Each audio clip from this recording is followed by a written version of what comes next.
Today we learn how to edit a sketch and edit feature. Okay, let's start.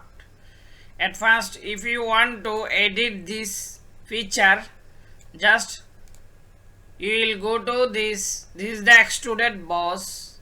Just we will click on this extrude boss, and if you want to edit the sketch, just see this is the edit a sketch showing. It's showing edit feature. If you want to edit the feature, you will go to this edit the feature.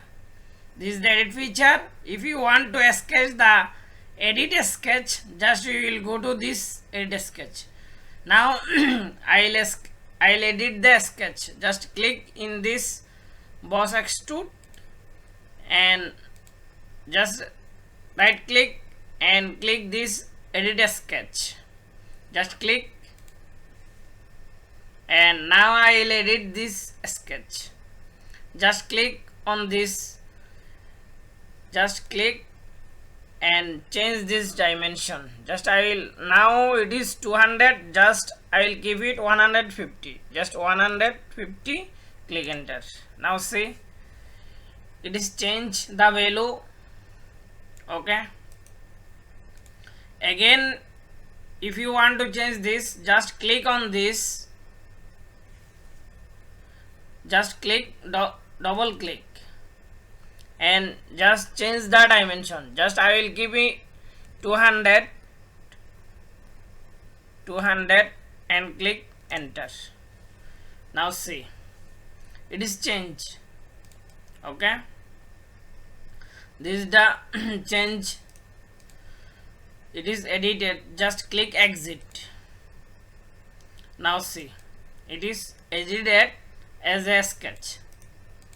Now again go to this extrude boss, just right click and go to edit feature. This is the edit feature. Just click and change the value. Just there are many options, just a sketch plane and just mid plane. Now it is in mid plane. Just I will click on the blind. Now see, it is changed. It is changed the shape. Okay, if you want to change this distance, you can change. There are 100, just I will keep it 50, click enter. Now see, it has been changed. Yeah. Okay, if you want to this draft angle, outer draft, it will be not inner draft. Now see, it has been changed. Okay, I think you know about edit a sketch or edit feature. Okay, thank you for watching. Just click this. Now see, okay, it has been changed. Okay, thank you for watching for this lecture.